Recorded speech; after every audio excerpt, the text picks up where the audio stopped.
Hey gang, it's Dr. Jeff. Welcome back to the Dr. Jeff Show. This is the show where we believe that worldview changes everything. And I have the opportunity in this program to interview people who are thought leaders in all different areas of life. Today, my guest is a retired Lieutenant Army Colonel, Allen West. He was a warrior, a highly decorated military veteran. He has been a member of Congress from Florida, moved to Texas, became chairman of the Republican Party there.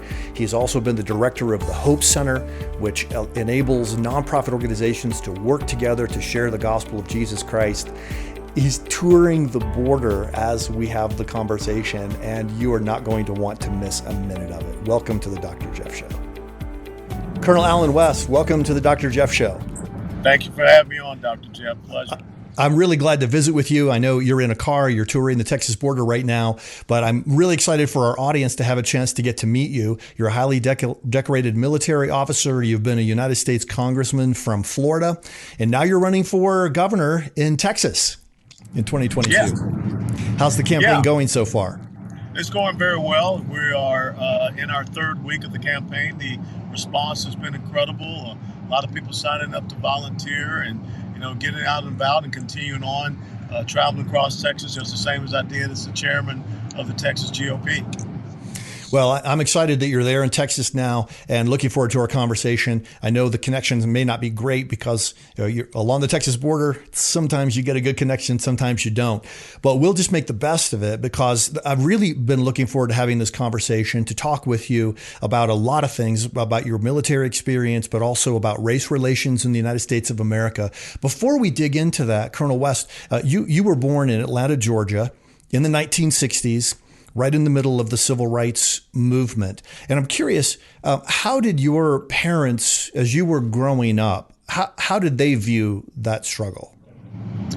Well, my parents never wanted me to ever see myself as a victim. I was born in a blacks-only hospital in 1961 in Atlanta, Georgia. And my daddy always taught me that never see or use your color as a crutch. One of his great quotes that has always stuck with me is that you find out what the standard is and you exceed it. And so that's how he challenged me at the age of 15 to be the first officer in our family, because he was a corporal in the Army in World War II. My older brother was a Marine infantryman in Vietnam. And so I started out in high school, junior ROTC, went on to the University of Tennessee, earned my commission there.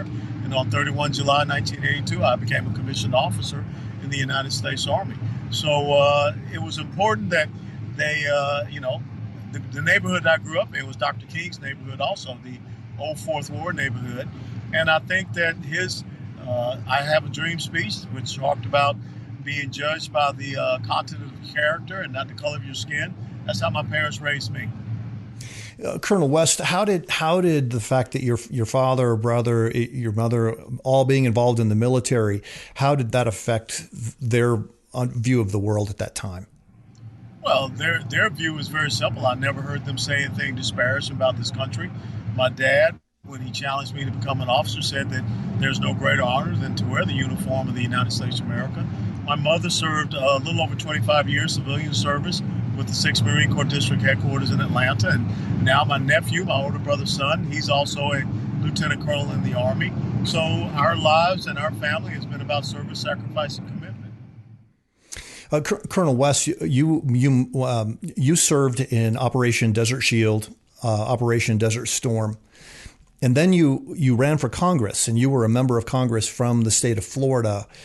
It occurs to me that 50 years ago, a majority of people who were serving in Congress had military experience. Now it's far less. It's been steadily declining.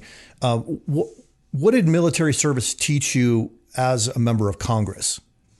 Yeah, I served 22 years active duty service in the United States Army, and upon retiring, my wife, her dad was a career military guy as well, told her wherever you want to go, and so she got a great offer from Raymond James, so we moved down to South Florida, and I ran for Congress there.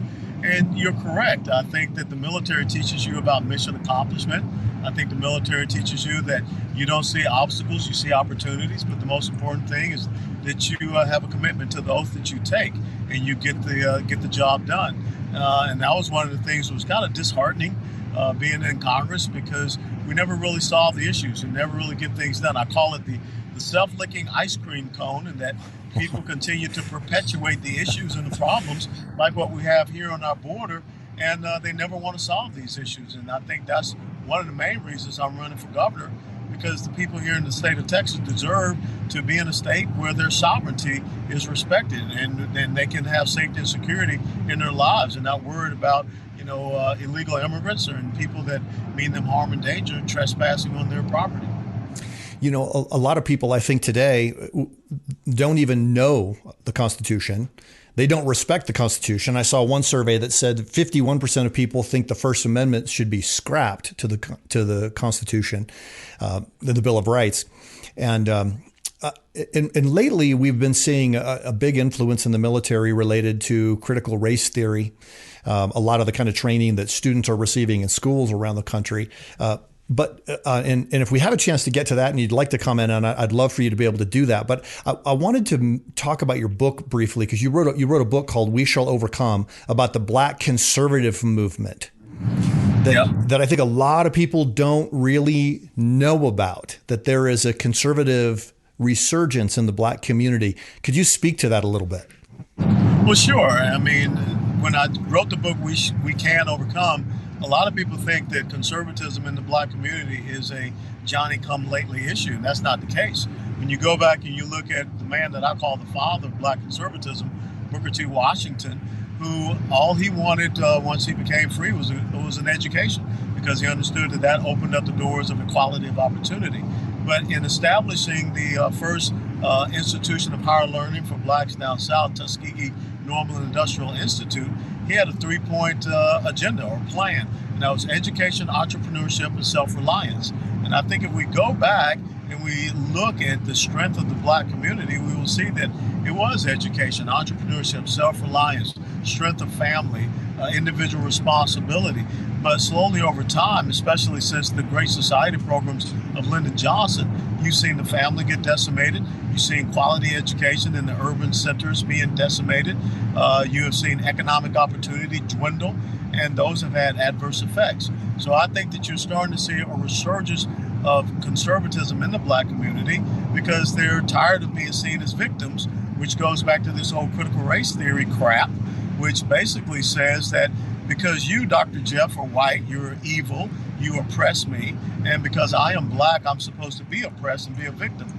Conservatism is about making people victors and not victims, and I think Blacks are tired of being seen by progressive socialist leftists as victims and being used and being taken for granted.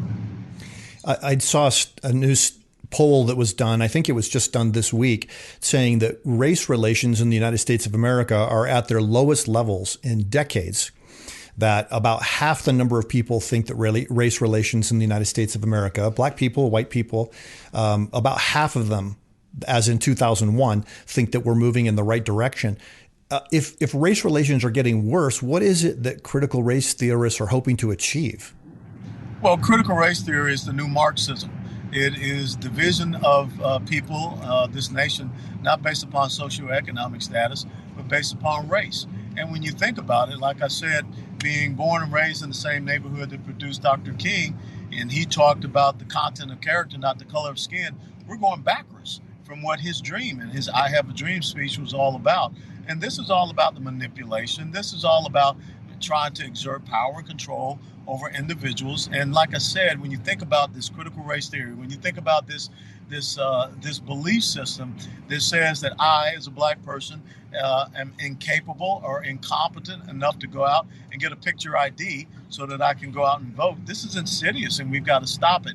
And what is really disconcerting and disturbing is that you have the head of the American Federation of Teachers, Randy Weingarten, who says that they're going to go after parents. They're going to attack parents because they will teach critical race theory K through 12th grade in public schools.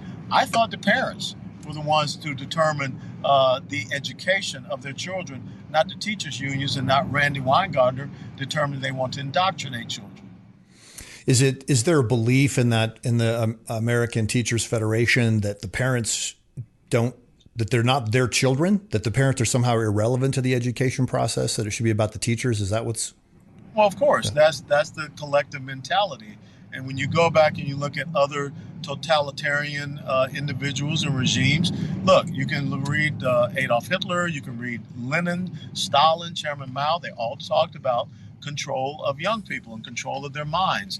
And look at what is happening in our country here in the our system of academia, where we see failing systems of education. Our kids aren't reading at grade level.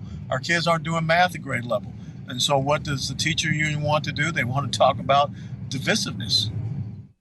Right. So I remember when I read Communist Manifesto the first time, Communist Manifesto, I was shocked a little bit. I was probably in college at the time at the fact that Karl Marx used the word abolish 30 times in the manifesto. One of the things he wanted to abolish is the parental influence over kids, because as long as parents are raising kids, they will always raise them to perpetuate the existing system, and you'll never be able to have revolution. It almost sounds like that kind of revolutionary mindsets come to our own schools. It has absolutely come to our shores. And I always ask people when I'm going out speaking if they had ever read the Communist Manifesto from Karl Marx, because when you talked about abolishing parental rights, what does he also promote? He promotes state education, state control of education. And so that comes back to what you just saw with Randy Weingartner, the head of the American Federation of Teachers, that is saying that we will teach this to your children. And if not, then we will abolish your parental rights by using the legal system to go after you. And so now we have teachers unions, declaring war on parents, basically. Colonel West, I know as you're running for governor, you're going to be asked questions like this a lot, but what are parents to do? What are some steps that we should be taking right now, those of us who have children? Well, I think you already see it happening. 2 years ago, you would be hard pressed to find anyone showing up at school board meetings. But now it's not just that people are showing up at school board meetings, people are running for school board. And we've seen incredible success with the last municipal level elections here in Texas, where we had people really going out, constitutional conservatives, parents want to reassert their control over the education of their children and running for school board. So I think you're already seeing that happen. So exercising their power as voters to have an influence on the schools that are teaching their own children. Yeah, the most important elected position in American school board. But normally the election that has the least amount of voter participation is also school board. Now, I know a lot of people are probably thinking, maybe I could run for school board. Maybe I could get involved there. And when they do, they'll find themselves in the middle of a whole lot of controversy. In fact, there'll be a lot of people like in Loudoun County, Virginia, where they say, we're not even teaching critical race theory. I mean, how do they navigate that? Well, first of all, that's a lie. And I think that Randy Weingartner has just confirmed that is a lie, because she said that that's what they will be teaching to our students. And so they can try to manipulate the language. But the bottom line is I'm a proponent of teaching people history, but not teaching people an ideological agenda, such as telling people that the United States of America was founded in 1619 and not July the 4th of 1776. Because what the left is looking to do, if people don't know from whence they came, they don't know where they are. And if they don't know where they are, they don't know where they're going. And so this is an incredible, like you said, collectivist, Marxist endeavor to erase, not just revise, but erase the history of America and rewrite history. How does this apply? I know a lot of the media attention has gone towards sports these days, and Black Lives Matter involved in sports, the Black National Anthem. I wonder if you have any comments on what you're seeing there. The Black National Anthem is a spiritual song. And, growing up at 4th Street United Methodist Church in Atlanta, at the end of every service, we sang that song. It is not meant to be a national anthem. It's not meant to be in competition with our national anthem, because America is based upon e pluribus unum. Out of many comes one. And we don't need to have this separation and this division, which we exactly see what is happening. Are you hopeful as you look at America in the coming years? Always hopeful about America because, I think it was Sir Winston Churchill said that you can expect Americans to do what is right after they have tried everything else. And so we have touched the oven of socialism, communism, Marxism, and I think we're going to get burned, and we'll go back to being good old Americans. I would love to see somebody in the administration. I don't think this is going to happen, but I would love to see them have a focus on small business. Small business administration, there's a small business commission inside of Congress, and they have been able to show that black families that run businesses have 12 times the wealth of other Sure. families in their community. As you're going through the state of Texas, how do you bring that entrepreneurial mindset that you mentioned that was common in early historically black colleges? How do you bring that into focus for people? Well, you have to teach that entrepreneurial mindset. You have to teach that rugged individualism. And you can't have this fear of going out there and trying to endeavor to do something such as open up a business. And you got to have the policies that protect it. Here in Texas, we lost some 10,000 small businesses last year because we had this magnanimous shutdown. And we don't want to have that. But most importantly, we've got to teach people that you don't have to sit around and wait for something coming from the government. You can go out there and open up a business. And that's what I saw growing up in my neighborhood was black-owned small businesses. But yet when you go into most of your major urban population centers, you don't see that. And that's one of the tenets of a socialist economic theory is to create and expand a welfare nanny state, a dependency society. And now you hear the talk about reparations and things of that nature, which is absolutely absurd that we're going to pay people or give people money for something that generations have not experienced, nor any of the present generations today had anything to do with it. So I think it is about allowing people to go out and give them that entrepreneur mindset. I remember growing up, we had this thing called Junior Achievement, where you actually had the program where you were a business owner, you were given a budget, you had to interact with other aspects of the business street, being at a bank or insurance agencies, and we need to get back to teaching kids that early on. Is there something that a state or local governments can do to encourage that, or is this mainly a message of self-empowerment?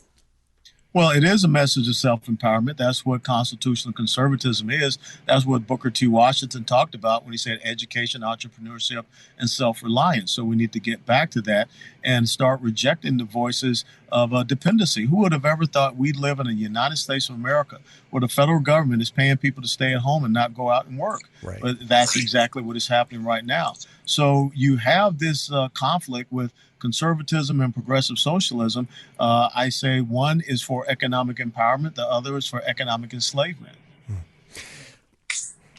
One thing I appreciate about you, when you moved to Texas, you immediately got involved in politics, but you got involved in charitable work as well through an organization I've long admired called the Hope Center.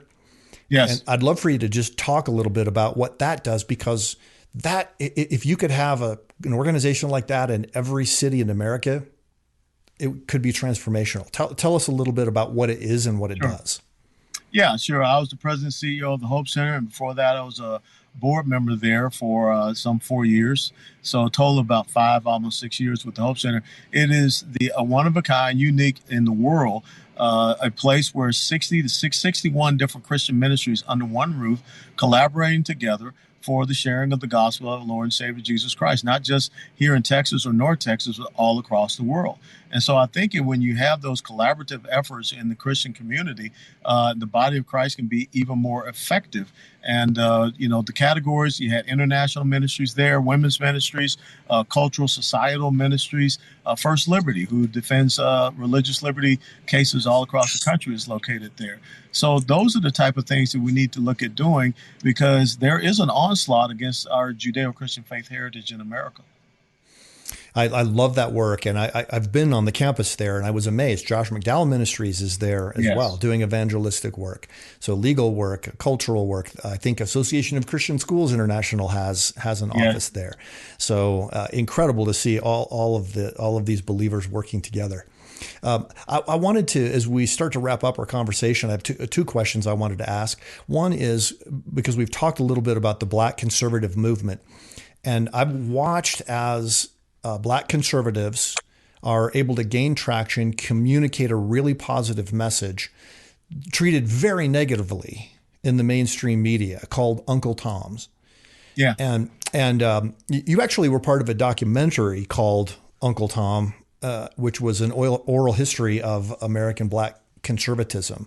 And I wonder if you could mention that, because that might be something our viewers and listeners would want to check out. It's a powerful documentary. It tells the history of Black conservatism, and it also tells the history of the interaction between the Democrat Party and the Black community. And it dispels a lot of the lies and the myths and the innuendo that is out there. So I would just suggest to your listeners to follow and go out and download Uncle Tom. And Uncle Tom 2 will be coming out later on this year. And Uncle Tom 2 really does go after the decimating effect that this new Marxism can have on the Black community. Wow, that's going to be so timely. A lot of people who are watching and listening right now, Colonel West, are people who are in their 20s, or maybe their late teens. They're heading to the university. They've come through a Summit Ministries program. They understand what a biblical worldview is up against worldviews like Marxism and secularism. And they are facing, sometimes in their university and in the workplace, a lot of opposition. And I wonder if you just have any words of encouragement for them. Well, first and foremost, we as the adults have to have their back. Because it is tough being on these college and university campuses. They're up against their peers. They're up against the professors. They're up against the administration. But when you know that you're standing on the side of what is right, you should be bold and you should be of good courage, as God told Joshua in chapter 1, verse 9. But seek out organizations like Young America's Foundation, Turning Point USA. Here in Texas, we have the Young Conservatives of Texas, so that you can have strength in numbers. But the most important thing is to, expose all of this prejudice that is against them as young people. But the most important thing I want to tell to young people is that free does not equal freedom. A lot of people are talking about what they will give you and how you can have, but that does not equal freedom. Free means dependency. Free means that you lose your rights and your freedoms and your liberties. And I think that's one of the important things to get across to young people. And the other thing is that why would you want to hang out with a bunch of control freaks that want to tell you where you can go, what you can have, what you can wear, what you can eat, what you can drive? America, young people, is all about liberty and freedom, your personal individual liberty and freedom. And do not get that conflated with the message of the progressive socialist left. That's right. Well, they've got to exercise freedom. The more I will look at the left, I see that it's kind of like it's sort of a progressive fundamentalist movement, that they're sitting around living in mortal fear that somebody somewhere is going to exercise their freedom and have a good time doing it. Well, absolutely. And I think that's what you see happening in Cuba right now, that people are finally saying that the human spirit is an indomitable spirit, and it wants to be free. It wants to have liberty. It does not want to be suppressed. Colonel West, thank you for your service to our country. Thank you for taking time in the midst of your border trip to visit with us. Really grateful. Thank you, Dr. Jeff. All the best and God bless. Thank you. A special thank you to Lieutenant Colonel Allen West for joining us on the Dr. Jeff Show today. You can follow him on Twitter at Allen West, Allen, A-L-L-E-N, at Allen West. And you can also see him in the news. He's running for governor of Texas. You're going to see him on news shows a lot. You can also visit the Hope Center. Their website is www.thehopecenter.org, because maybe your community needs something like that. The message from Dr. West today is powerful. Continue to be an entrepreneur. Continue to stand for freedom. Continue to work hard. Run for office. Get involved. There's no excuse. There's an old saying that on the ship of life, we are all crew. There are no passengers. Thank you for your time today. Hi, everyone. I'm Ryan Dobson from the Rebel Parenting Podcast. When my parents, Jim and Shirley Dobson, sent me to the Summit Ministries Worldview Conference when I was 17, we had no idea the impact it would have on my life. It changed me so much in 2 short weeks, I've returned every summer for 34 years. This summer, your student can attend an in-person conference. That's right, in person. Summit Ministries Worldview Conference challenges students ages 16 to 24 to think deeper about their convictions and their faith by engaging with today's top worldview thinkers and apologists. Can you imagine in person with other students learning about the Christian worldview? If not, they can attend Summit's virtual experience, and it's amazing. Change your student's life forever by partnering with Summit Ministries Worldview Conference today. Find out more by clicking the link in the show notes.